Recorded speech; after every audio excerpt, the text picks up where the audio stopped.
출근길 뉴스를 종합해드립니다. 깊이 있는 뉴스 YTN FM 출발 새아침. 신율의 출발 새아침 3부 순서 시작합니다. 오늘 다시 한 주가 시작되는 날인데 오늘 스승의 날이자 또 성인의 날이 되죠. 자, 이 성인이 됐을 때 여러분은 어떤 계획을 세우셨는지 모르겠습니다만 어쨌든 지금까지 살아가시면서 여러분이 세우신 계획 어느 정도 이루셨는지 모르겠습니다. 물론 우리가 살다 보면 생각대로 일들이 풀리지 않는 경우가 더 많습니다. 그렇다고 계획을 세우지 않으면 우리의 삶은 더 뜻하지 않은 방향으로 갈 수 있습니다. 그래서 비록 차질이 있을 수 있어도 계획을 세우는 건데요. 자, 그래서 이번 한 주도 계획을 세우고 그 계획을 달성하려고 노력하는 자세가 필요할 거란 생각입니다. 오늘 그 첫 단추 잘 띄우시길 바라겠고요. 신율의 출발 새아침 3부 순서 시작합니다. YTN 라디오 신율의 출발 새아침.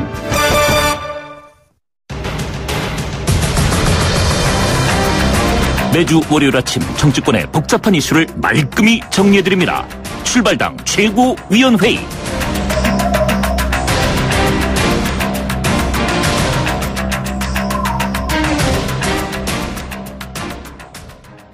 예, 다시 월요일입니다. 오늘도 두 분과 함께 할 텐데요. 데일리안의 이종근 논설실장 나와 계십니다. 어서 오십시오. 안녕하세요. 희망의 종소리가 되고 싶습니다. 이종근입니다. 예, 참 월요일에 희망 얘기 들으니까 참 새로워요. 예. 자, 두문 정치전략연구소 서영우 소장이십니다. 안녕하십니까? 네, 흰 셔츠에 테이크아웃 커피잔을 든 대통령 모습이 반가운 아침입니다. 서영우입니다. 예. 새 아침 어디 갔습니까? 새날? 반가운 아침이라 그랬잖아요. 아, 이거 그러세요. 좀 오늘 지친 듯한 표정이야. 어디 아파요? 아닙니다. 자, 내가 주목해본 정치인의 말 한마디 어떤 거 뽑아오셨습니까? 이종우 실장님. 네, 일단 유승민 의원 자신을 싼값에 팔면 미래가 없다 이걸 꼽았는데요. 내용은 이겁니다. 그러니까 어쨌든 그 정계 개편 뭐 얘기가 나오면서 여러 가지 합당 이런 얘기가 나오는데 저 교수님 진짜 이번에 희한해요. 뭐냐면 뭐요? 예전에 대선 이후랑 달라요. 일단 집권당은 원래 이제 바뀌면 반성을 해야 되는데 반성도 안 해요. 그냥 바로 그냥 공격해버리잖아요. 홍준표 전 지사 그다음에 전 집권당이 네. 그러니까 그다음에 집권당이 안 바뀌었다 그래서 이거 지금 무슨 말씀하시나? 아니 그리고 이번에 집권 여당이 되면 잔치집이 돼야 되는데 초상집이 될 것 같아요. 뭐 당직자 다 자른다면서요. 그다음에 이런 후보들 야당이었다가 이제 낙선한 후보들은 한 몇 년 또 이렇게 왔어. 외국에 갔다 와야 되는데 네. 지금은 바로 정치에 대해서 얘기를 하잖아요. 그러니까 예전과 같지 않아요. 바로 이 여러 가지로 지금 세상이 달라진 것 같다. 이런 생각이 듭니다. 예. 네, 세상이 달라진 또 하나의 모습이 있습니다.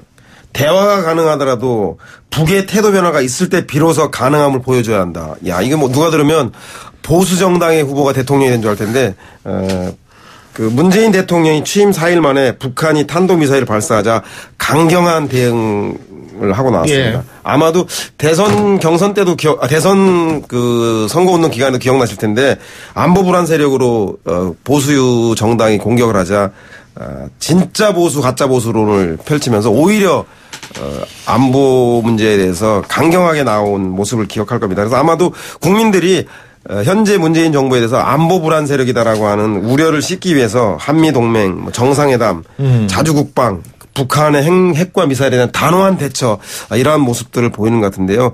일견 뭐 북이 이렇게 취임하자마자 문샤인이라고 부를 정도로 대화 유화 정책을 필 것으로 기대했던 문재인 정부의 운신의 폭을 미사일 실험으로 좁힌 것은 상당히 좀 안타까운 점이지만 역설적으로 문재인 대통령이 강경하게 나온 것은 어쩌면 미운 놈 떡 하나 더 주고 고운 놈 매 하나 더 준다고 향후의 남북 대화의 국면을 전환하기 위해서 사전에 불안해하지 말아라고 강경한 대북 정책을 피는 건 아닌가 역설적으로 그런 생각도 해봤습니다. 근데 문샤인이라는 단어는 가급적 안 쓰시는 게 좋고요. 그게 밀주라든지 이런 부정적인 의미를 띠고 있다라는 얘기들이 많아서 물론 이제 그 단어를 쓴 기자는 뭐 문재인 대통령의 무운을 따가지고 그랬다라고 얘기를 하지만 그랬을 수 있지만 이게 좀 부정적인 의미가 많다. 그런 얘기들이 이제 많으니까요. 교수님이 부정적이신 건 아니시죠? 저는 그렇죠. 네, 알겠습니다. 저야. 자, 근데 말이에요. 북한이 이렇게 이 미사일을 쏘니까 이게 이슈가 좀 덮이는 거 아닌가 이런 걱정도 되는데 이 인사 관련 이슈가 이제 매일 쏟아져 나오고 있지 않습니까? 그죠? 파격적이다, 탈권위적이다. 어떻게 평가하십니까? 이종근 실장님. 일단 저는 문재인 대통령이 준비는 많이 했다라고 이제 인정합니다. 진짜 인정이 되는 게 이 바로 대통령이 되자마자 인사를 할 수밖에 없잖아요. 인수위가 없으니까. 보니까 청와대 인사들을 보면 스토리가 진짜 하나씩 다 있어요. 현직 기자 입장에서는 기사 쓰게 만들어주는 게 최고잖아요. 그러면 그렇죠. 각각의 예를 들어서 여성을 인사수석으로 했다. 유리천장을 스스로 깨게 했다라든지 뭐 또 이 흑수저 그 비서관이 그러니까 이 총무 비서관으로 이제 발탁했다라든지 각각 스토리가 전부 다 개별적인 스토리로 개별적인 어떤 그런 그 이유들을 의미를 부여할 수 있게 만들어준 것. 이 정도면은 그래도 꽤 많이 준비했구나라는 생각은 충분히 들었다는 거죠. 어떻게 보세요? 저는 최근에 문재인 대통령의 그 인사나 행보를 보고 언론이나 그 정치평론가들이 반응을 보면 야, 잘하면 솔방울로 수류탄도 만들고 막 가랑잎으로 한강도 건너겠다고 얘기하는 문비어천가 1세기다는 얘기 들을만 하다라는 생각이 들 정도로 아주 호평을 받고 있는데 한마디로. 그 서영호 소장님이 문비어천가라 그러면 안 되지. 그러게요. 소장님 왜 그러십니까? 그렇게 언론에서들 하도 이렇게 잘한다 호평 일색이어서 의아할 정도로 오히려 잘하고 있는 거 아니냐라는 걸 강조하려고 하는데 재미없었나요? 아이, 참.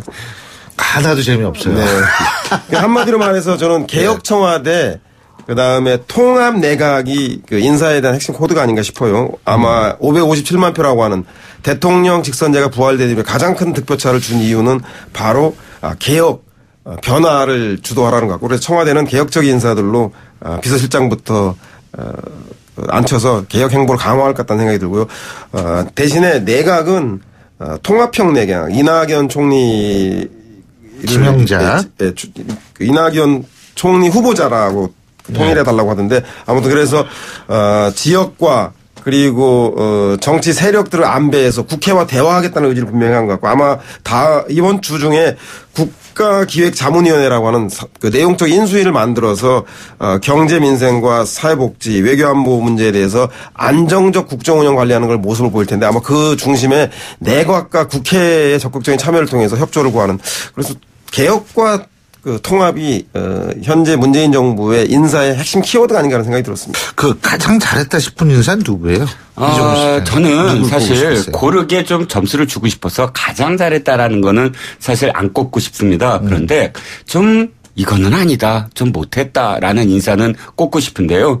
바로 조국 교수입니다. 솔직히 말씀드리면 이유는 한 가지죠. 조국 교수가 민정수석이라는 자리에 걸맞느냐라는 점인데요. 조국 교수 아시다시피 지금껏 사실 진영의 최전선에 서서 상대 진영의 사람들 또는 상대 진영의 윤리성에 대해서 스스로 키보드 워리어처럼 공격을 해댄 사람인데 이 민정수석이 또 객관적으로 사실 검증을 해야 되는 것 또 칼도 쥐어지잖아요. 개혁도 해야 되는 자리. 그런데 사실은 많은 비판을 받을 겁니다. 왜? 자기가 이미 그 최전선에서 총질을 해댔으니까. 그렇다면 괜히 그런 이 비판을 받고 논란이 있고 하는 그런 시간들 그게 아깝지 않아요? 차라리 좀 더 중립적인 그런 이 인사를 민정수석에 했어야 시간 낭비를 좀 덜 할 수 있을 텐데 막상 지금 사학 재단에 대한 어떤 체납 문제 이런 것도 사실은 조국 교수니까 더 불거질 수밖에 없는 문제거든요. 그래서 사실 가장 못했다 싶은 인사는 조국 수석이라고 봅니다. 좀 잘했다 싶은 인사를 물어봤는데 못했다 싶은 인사를 나머지는 다 잘했다라고 말씀드렸어요. 예. 서영수 씨. 네, 저는 원래 이낙연 총리 후보자를 제일 잘했다는 이 얘기를 하려고 했는데 이종근 실장님이 조국 민정수석을 제일 못했다고 하니까 승부욕 땡겨서 저는 조국 민정수석을 가장 잘한 인사로 바꾸겠습니다. 왜냐하면 현재 그 검찰 개혁은 모든 국민들이 동의하고 대선에 출마했던 여야 모든 대선주자들도 공약으로 내걸던 상황입니다. 정도의 차이는 있을지언정.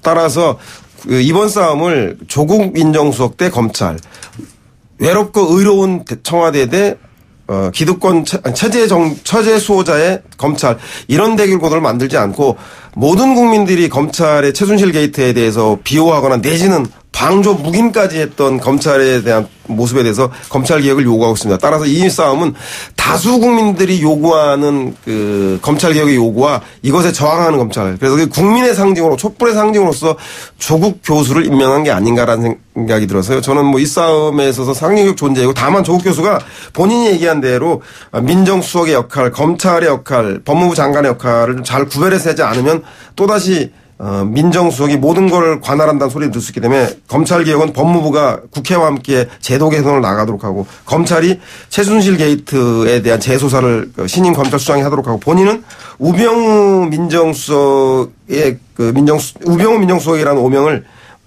극복하고 올바른 민정수석으로서의 원래 했던 공직기관과 청와대의 측근과 친적 비리에 주력하겠다. 이렇게 역할 분담을 제대로 하는 걸 보이지 않는다면 네. 월권을 하고 있는 민정수석이라고 하는 이미지를 벗어나기 어려울 것 같다. 이 점은 좀 주의해야 될 것 같다는 생각이 듭니다. 그런데 지금 서영 소장께서 최순실 국정농단 사건 재조사 말씀하셨는데 자 문재인 대통령이 지시를 했어요.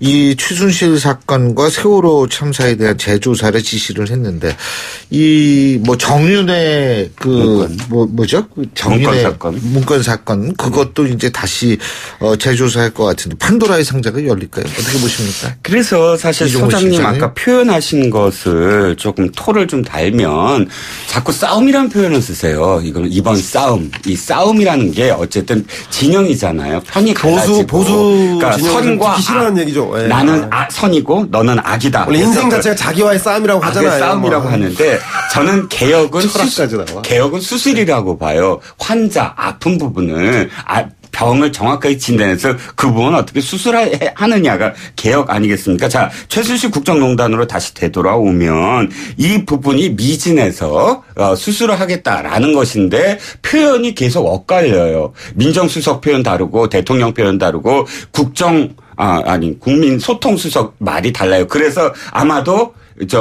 어저께부터인가는 이 통일해서 국민소통 수석이 혼자서 이야기하게끔 하겠다 했어요. 그건 이 사건에서 이번 건에서 처음에는 수사한다고 했다가 나중엔 재조사한다고 했다가 또 뭐 검찰 지휘권 수사 지휘권 없다고 했다가 방향을 마치 제시하는 것처럼 했다가 그러니까 정확하게 어디까지 무엇 때문에 하겠다라는 것이 명확히 드러나지 않으면 아니 자신들은 지휘권 안 갖겠다고 하고서는 결국은 검찰한테 하나의 어떤 수사의 방향을 제시하는 거가 되거든요. 자, 이번 건은 그렇다 치고 다른 건은 똑같이 할 거예요. 다른 건은 이런 부분들도 이거 재조사하라. 이번 부분들도 재조사해야 된다. 이러면 지금까지 검찰 수사 지휘권 갖고 있었던 거랑 뭐가 다르냐라고 되묻고 싶은 거죠. 그렇죠. 이정문 실장님 말씀 상당히 일리가 있고요.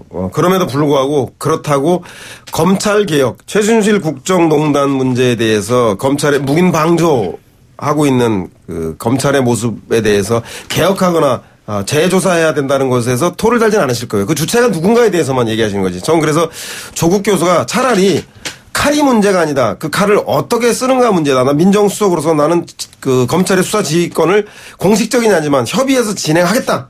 왜? 칼이 어때서? 라고 아예 하든가. 아니면 본인의 호신대로 민정수석실은 검찰 수사를 지휘해서는 안 된다 그러면 신임 검찰총장이 스스로 검찰에 대해서 이후에 최순실 게이트에 대한 재조사를 하고 검찰 스스로가 국민의 검찰을 거듭나기 위한 자정 노력을 하기 위한 수사 재의지를 천명하게 유도한다는 이런 우회적이고 간접적인 방식을 쓰는가를 좀 분명히 써야 되는데 조사한다, 수사한다, 들여다본다 이렇게 함으로써 국민들에게 과거와 달라진 민정수사를 하겠다는 건지 아니면 과거와 똑같이 민정이 수사를 지휘하되 칼을 잘 쓰겠다고 국민을 위해 쓰겠다는 것인지 요 점은 좀 애매하게 들렸던 건 사실인 것 같습니다. 자, 딴 당 얘기도 좀 해봐야죠. 일단은 자유한국당부터 얘기를 하는데 이 홍준표 당시 대선 후보가 왜 얘기했던 거 있죠? 탈당파의 복당. 그죠? 그 다음에 이제 친박계에 있어서 이 징계 철회 이런 거를 자유한국당이 그 징계 해제도 다 이 승인하고 다 받아들인 모양이에요. 저는 그때 정우택 이 비대위 위원장 권한 대행하고 인터뷰할 때 좀 뭐 여러 가지로 좀 다른 뉘앙스로 받아들였었는데 어떻게 다 했네요. 예? 이종훈 실장님 어떻게 보세요? 이거 아직 현재 진행입니다. 아직 몰라요? 예, 아직 몰라요. 현재 아직 진행입니다. 모르는 왜냐하면 거구나. 이거예요. 지금 정우택 원내대표가 처음에 했단 말이 뭐냐면 이렇게 이것이 누구의 한마디 말로 그냥 딱 끝나버리는 게 아니라 네. 그렇더라도 어쨌든 정식으로 위원회 같은 게 열어서 추인을 한다거나 이런 과정이 분명히 있는 거거든요. 네. 그 과정이 안 하겠다라는 뜻이 아니에요. 그 과정이라는 건. 그런데 그게 한 번도 열린 적이 없어요. 비대위나 윤리위가 열려서 징계를 이제 처리하는 걸 그러니까 뭐 완전히 결정을 하는 그런 과정이 정당에도 있어야 되잖아요. 그러면 그 과정 속에서 혹시나 반발이 있거나 하는 건 아직은 모르는 거죠. 이건 더 지켜봐야 돼요. 그래서 홍준표 전 지사가 지금 미국에 가는 것도 사실은 그런 뭐랄까요. 그런 어떤 투쟁 당권 싸움 내지는 그게 도화선이 될 수 있는 하나의 그 상황을 좀 더 피해보고자 그 상황 자체는 좀 내가 멀찍이 지켜보겠다라는 입장으로 지금 미국에 간 걸로 알아요. 예. 자유한국당 빨리 전열 정비하지 않으면 그 대선 패배 리더십도 제대로 안 서 있고 당 개편도 안 되다 보니까 문재인 대통령이 국정교과서 폐지라든가 5.18 기념식에서 인물련 행복 재창 지시 이런 거 기습적으로 허를 찔리지 않았습니까? 앞으로도 검찰 개혁이라든가 사회개혁 과제에 대해서 속수무책으로 당할 수도 있으니까 빨리 전열을 정비해서 행정부 견제 감시에 원래 야당 기능에 충실해야 될 것 같은데 일단은 친박 비박의 페널티를 철회함으로써 갈등은 봉합한 양상이에요. 아까 이종훈 실장님 말대로 결정은 하지 않았다. 결정은 아니랬잖아요. 그래도 양상은 봉합한 양상인데 문제는 7월에 그 자유한국당의 전당대회 당대표 선출한 전당대회가 남아있어서 아마 그때 또다시 폭발하고 첨예해야 될 것이다. 그때는 홍준표 후보가 제가 볼 때는 친박과 타협해서 친박의 대표주자로 나설 것인지 아니면 친박과 싸우고 경쟁하는 비박의 구심의 역할을 할 것인지 결정을 해야 된다. 예, 아마 홍준표 선택이 궁금한 대목입니다. 지금 중요한 말씀하셨는데 그러면은 홍준표 후보가 어떻게 대권 도전 대표원 그러니까 당권 도전에 나설 거라고 보세요? 자, 홍준표 지사의 워딩에 답이 있어요. 홍준표 지사는 그 NCND예요. 어떤 때는 당권 도전이 말이 돼 하다가 어떤 때는 내가 가서 할 일이 있어. 이 두 가지가 사실 배치되는 얘기거든요. 평당원 지금 그 사람이래요. 홍준표 전 지사는 사실은 지금 적이 없어요. 지사도 아니에요. 그다음에 뭐 후보도 아니에요. 아무것도 없어요. 권한도 없어요. 그러면 내가 가서 할 일이 있다는 건 뭐겠습니까? 할 일을 해야 되잖아요. 당 지도부가 되지 않으면 할 일을 할 수가 없어요. 그러니까 사실은 아까도 말씀드렸지만 그 한 달 동안의 유예기간 속에서 무슨 일이 벌어지느냐에 따라서 돌아와서 결정을 하겠다라는 뜻으로 받아들여야 돼요. 예, 서 주장님. 네, 저는 뭐 반드시 당연히 출마할 수밖에 없다는 생각이 드는데. 당권 도전에 나설 수밖에 없다. 왜냐하면 미국에 쉬러 가신 재충전하러 가신다는 분이 하루 만에 트위터에다 글 올리시면서 무슨 패션 좌파가 어떻고 저떻고 그다음에 야당으로서 여당을 견제할 수 있는 건 홍준표밖에 없다는 취지의 글을 올리는 거 보면 이분은 지금 현재 몸이 근질근질한 상태다. 따라서 그 보수 정당의 대선 후보로서는 그 배가 차지 않는다. 아직도 배가 고프다. 그래서 당연히 당권 투쟁에 나설 텐데 문제는 자유한국당 내 최대 계파가 친박계란 말이죠. 그러니까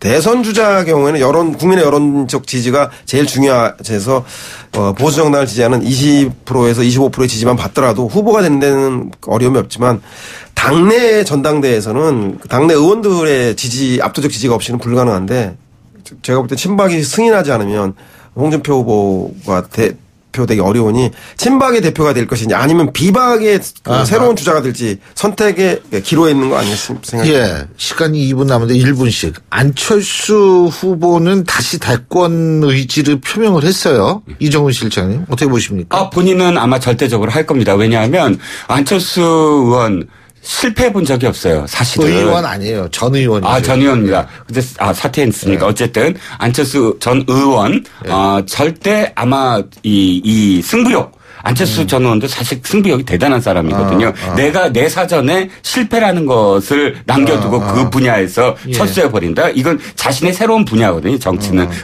이 분야에서 꼭 하려고 할 겁니다. 그런데 문제는 국민의당이 계속 그런 형태로 5년 후까지 있겠느냐라는 건 굉장히 큰 미지수죠. 그렇기 때문에 사실상 국민의당의 어떤 분화 과정도 지켜봐야 된다라고 생각합니다. 예.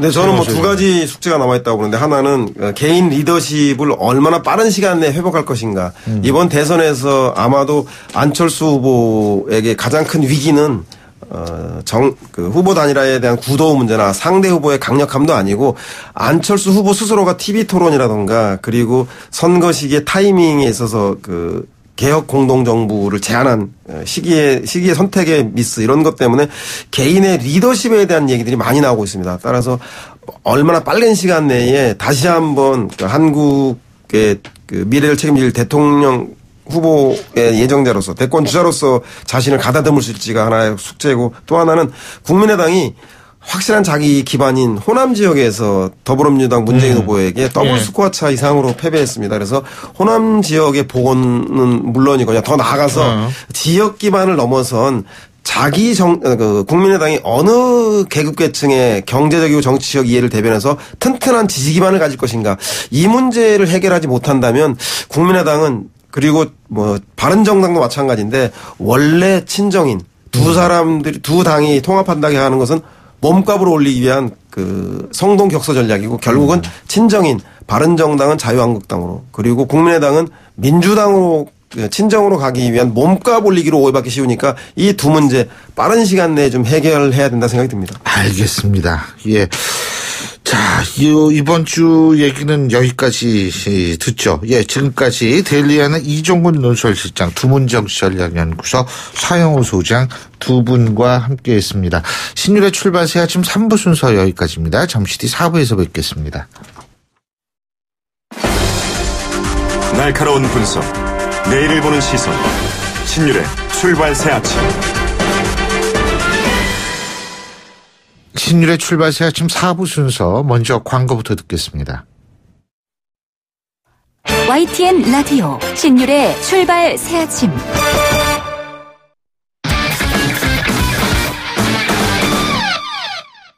자, 스포츠 소식 알아보죠. 최동훈 스포츠 평론가 전화 연결돼 있습니다. 안녕하십니까?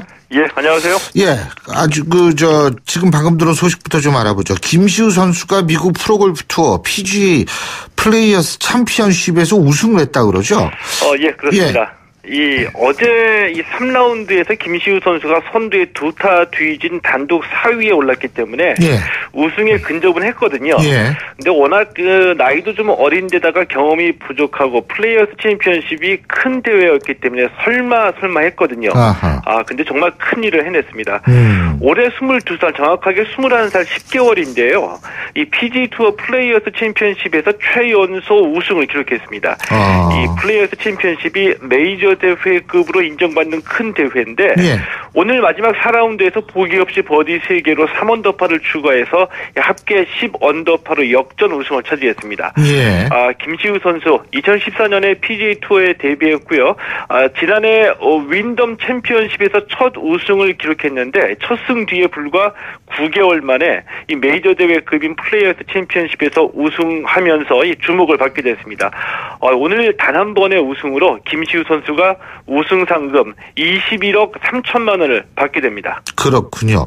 자, 메이저리그 소식도 있죠. 오승환 선수 말이에요. 7년 연속 두 자릿수 세이브를 기록했다 그러네요. 예, 이 오승환 선수 어제 시카고 컵스전에서 5대3으로 앞선 9회에 등판했거든요. 예. 1이닝 무실점으로 막아내고 시즌 10번째 세이브를 기록했습니다. 메이저리그에서 2년 연속 두 자릿수 세이브고요. 예. 우리나라하고 일본, 미국에서 7년 연속 두 자릿수 세이브를 기록했습니다. 현재 지금까지 11차례 세이브 기회에서 세이브 10개를 기록했고요. 예. 내셔널리그 세이브 2위를 기록 중인데 평균 자책점은 2.89를 기록했습니다. 그렇군요. 볼티모어 김현수 선수 오랜만에 선발로 출전을 했는데 안타 쳤어요. 예, 이 김현수 선수 오늘 새벽 이 캔자스 시티전에서 6번 타자 좌익수로 선발 출전했거든요. 예. 2타수 1안타 볼넷 1개를 기록했고요. 2회 중전 안타를 뽑아냈는데 지난 6일 이후에 9일 만에 안타입니다. 7회에 1사 1-2루에서 이 대타 트레이 만치니 선수하고 교체가 됐고요. 시즌 타율 2할 3푼 4리를 기록했습니다. 그렇군요. 그리고 이 국내 프로야구 얘기도 좀 해야 될 텐데 김태균 선수 말이에요. 예. 연속 출루 아시아 타이 기록을 세웠다고 그러네요. 예? 예, 그렇습니다. 예. 이 한화의 김태균 선수가 어제 LG전에서 5번 지명타자로 선발 출전했거든요. 2회 중전 안타로 출루했고요. 지난해 8월 7일 NC전 이후에 69경기 연속 출루입니다. 예. 69경기 연속 출루는 메이저리그의 그 마이애미에서 뛰고 있는 스즈키 이치로 선수가 일본에서 뛰었을 때 기록했던 아시아 기록하고 타이 기록입니다. 이 김태균 선수가 홈런 타자거든요. 예. 그런데도 이 공을 배트에 맞추는 컨택 능력이 뛰어나고요. 여기에 선구안도 좋아서 나쁜 공에 배트가 잘 나가지 않거든요. 안타뿐만이 아니라 이 볼넷을 잘 골라내기도 하기 때문에 이런 선수가 이 투수 입장에서 상당히 까다롭겠죠. 예. 어제 경기에서 한화가 LG에 1대4로 패했습니다. 그렇군요. 그리고 지난해 우승팀 두산이 말이에요. 시즌 예. 초반에 조금 좀 부진한 것 같은데 많이 올라왔어요. 4위죠 지금. 예, 맞습니다. 예. 하위권으로 쳐졌다가 4위까지 올라갔거든요. 예. 어제 이 선발 타자 전원 안타를 기록하면서 롯데를 15대1로 크게 이겼고요. 이 마운드에서는 이 선발 유희관 선수가 7이닝 무실점으로 호투했습니다. 어제 승리로 4연승인데 승률 5할에 복귀하면서 4위를 지켰고요. 어제 다른 경기에서는 넥센이 삼성을 5대4로 이겼고 KT가 NC를 10대5, SK가 기아를 4대3으로 따돌렸습니다. 예, 잘 알겠습니다. 오늘 말씀 여기까지 듣겠습니다. 고맙습니다. 예, 고맙습니다. 예, 지금까지 최동호 스포츠 평론가였습니다.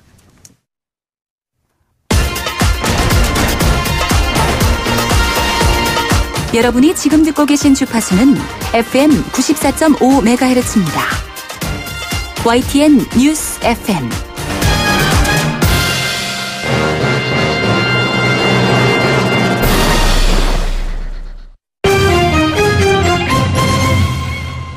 경제뉴스 알아보겠습니다. 한국경제신문의 정인설 기자 전화 연결돼 있습니다. 안녕하십니까? 안녕하세요. 이 랜섬웨어 말이에요. 예? 네. 이것 때문에 오늘 취직이 왜 갑자기 취직 얘기가 나오나? 출근하셔가지고요. 컴퓨터 맞습니다. 키실 때 조심해야 될 것 같아요. 근데 이 랜섬웨어라는 게 뭐예요, 이거? 뭐 이번에 다 영어 공부도 저도 했는데 예. 이 랜섬이라는 게 몸값, 인질의 몸값이라는 영어 뜻이고 예. 웨어는 뭐 소프트웨어, 하드웨어 할 때 거기에 악성 프로그램이다 해서 멀웨어라는 걸 합쳐가지고 랜섬웨어 합성어인데 사이버 인질극입니다. 쉽게 얘기해서 이제 PC를 볼모로 잡아서 야 이거 나 여기 악성 코드 심어놨으니까 이거 제거해주는 대가로 돈 내놔 하는 몸값을 요구하는 사이버 문제인데 전 세계가 들끓었습니다. 100여 개국의 랜섬웨어 공격을 받았고요. 뭐 영국의 닛산 공장, 병원, 러시아 내무부 시스템 다 먹통됐고요.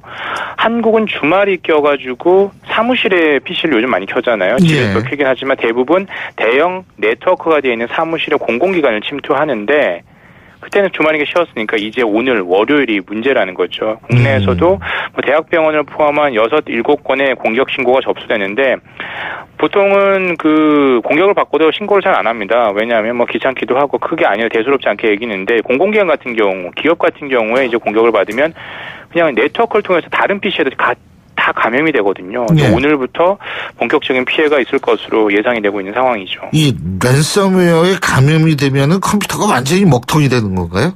맞습니다. 자동으로 꺼졌다가 켜진 다음에 당신은 인질이 됐어라는 의미, 즉 우리나라 말로 각국 언어로 바뀐다라고요. 파일에 접근할 수 없도록 암호화했다는 붉은색 바탕에 경고창이 뜬다라고 합니다. 그래서 작동을 멈춘다고 하는데 이렇게 되면 이제 문서나 뭐 사진, 뭐 이런 컴퓨터에 저장된 모든 파일을 사용할 수 없게 됩니다. 거기에 이제 악성 코드가 심어져 있고 이걸 푸는 대가로 돈을 요구하는 거죠. 인질극을 펼치는 건데 예. 우리나라 돈으로 34만 원에서 68만 원 정도의 가상화폐, 이게 뭐 추적이 불가능하니까 가상화폐를 요구하는데 뭐 3일 내 안 주면 뭐 2배를 요구하고 똑같이 인질극 벌일 때 몸값 요구하는 거고 똑같은데 사실 그때 뭐 인질 풀어줄 가능성 별로 없잖아요. 마찬가지로 이걸 돈 준다고 해서 악성 코드를 해제할 가능성 거의 없다라고 합니다.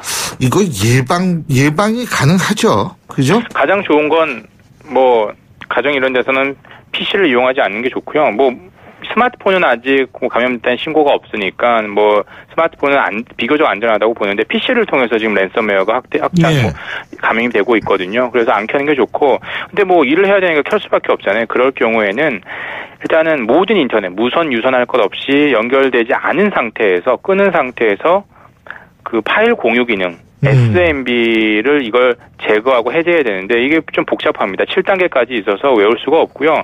그냥 모바일로 스마트폰으로 파일 공유 기능 해제라는 걸 검색을 하시거나 SMB라는 걸 검색을 해서 그대로만 따라하면 됩니다. PC에서. 그 다음에 인터넷을 연결한 다음에 컴퓨터를 켜고 백신 프로그램이나 이 OS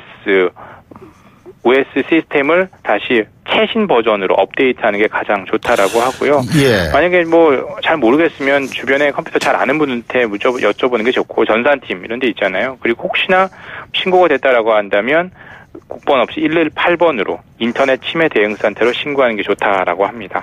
이 업데이트, 특히 윈도우 이거 업데이트를 잘 하신 분들은 그렇게 큰 걱정을 안 하셔도 된다고 그러더라고요. 맞습니다. 지금 뭐 윈도우 10까지 나오는데 그 버전까지 갔으면 거의 이제 되고, 백신 프로그램도 대부분 항상 실시간으로 감지하고 탐지를 하기 때문에 괜찮은데, 이게 최근에 어떤 악성 프로그램이거든요. 그러니까 업데이트를 안 한 분들에게 위험할 수 있는 거죠. 그래서 이제 귀찮다고 업데이트 안 하다가 이제 이게 좀 랜섬웨어 같은데 이제 노출이 되면 이게 이제 골치 아파지는 거죠.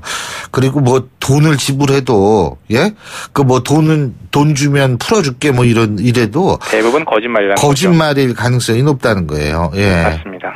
자, 그리고 중국이 현대판 실크로드를 건설하려는 행사, 바로 1대1로 포럼을 지금 개최하고 있죠, 그죠? 맞습니다. 어제부터 열고 있는데 어제 북한이 또 미사일을 쏴서 개를 뿌렸다 이런 분석도 있습니다. 오늘 베이징에서 개막해서 오늘까지 열리고요.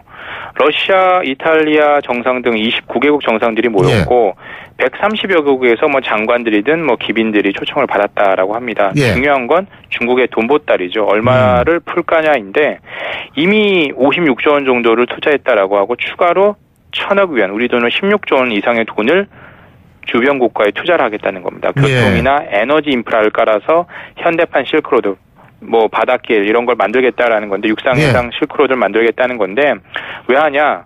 미국 중심주의에서 벗어나서 중국 패권 시대 차이나 월드를 한번 열어보겠다는 거고요. 특히나 이제 트럼프 보호무역주의 때문에 뭐 어떤 시진핑 중국의 1대1로가 지금 뭐 약간 주목을 받고 있는데, 중요한 건 이제 주요국 정상들이 많이 안 왔다는 거죠. 이탈리아를 제외한 주요국 G7 국가들 중에 6개국 다른 6나라 정상은 불참을 했고, 이제 중국 다음으로 인도가 있는데, 인도는 사실상 1대1로 이 반대 차단 프로젝트를 사실상 추진하고 있어요. 거의 알바키 수준인데, 그러니까 이 1대1로가 가는 길목에 인도가 차지하고 있으면 거기에다가 인도가 인프라를 짓겠다는 이런 것이어서 상당한 어떤 중국 입장에서는 상당히 뭐라 그럴까 좀 이렇게 별로 불쾌한 상황이고요. 향후에 또 중국이 추가 재원을 마련해야 되는데 이 재원 마련하는 방안도 상당한 고민이 되고 있다라고 합니다. 예. 자, 그리고 증시 주변을 맴도는 부동자금이 확 늘었다고 그러네요. 예. 코스피가 뭐 2,300선 넘어서면서 계속 최고치 행진을 이어가고 있죠. 당연히 그 증시 주변 자금이 늘고 있는 건데요. 지난달 말 기준으로 증시 주변 자금이 110조 원 이 넘었습니다. 110조 6,268억 원인데 한 달 사이에만 3조 4천억 원이 증가했다라고 합니다. 작년 7월 이후 최대 규모고요. 주식 사기 위해서 증권사에 넣어둔 투자자 예탁금, 이게 한 달 새 15% 늘었고, 잠깐 돈을 투자하고에는 환매 조건부, 여기 RP에 투자한 돈도 거의 한 71조 원으로 상당히 늘고 있습니다. 이제 중요한 건 이거죠. 사람들 다시 오르면 투자 이익을 실현하기 위해서 주식을 팔거나 펀드를 환매하는데, 이 펀드 환매 자금이 이 주식 증시 주변 대기성 계좌, 즉 이 주변 자금으로 들어간 것으로 풀이가 되고 있는데, 중요한 건 이 돈을 뺄 거냐 아니면 다시 계속 재투자를 할 거냐, 이게 중요한 관건이 되고 있고요. 주식형 펀드를 또 더 환매할 거냐, 이것도 상당히 변수인데, 올 들어서만 주식형 펀드에서 환매해서 유출된 돈이 4조 3천억 원 정도. 실제로 환매한 돈은 더 될 수 있겠죠. 왜냐하면 실제로 투자한 거 뺀 거 순유출이 4조 3천억 원이니까 이 부분의 흐름이 어떻게 되냐도 상당한 변수가 될 것으로 보입니다. 자, 그리고 근데 이게 이제 상투로 잡은 거 아니냐?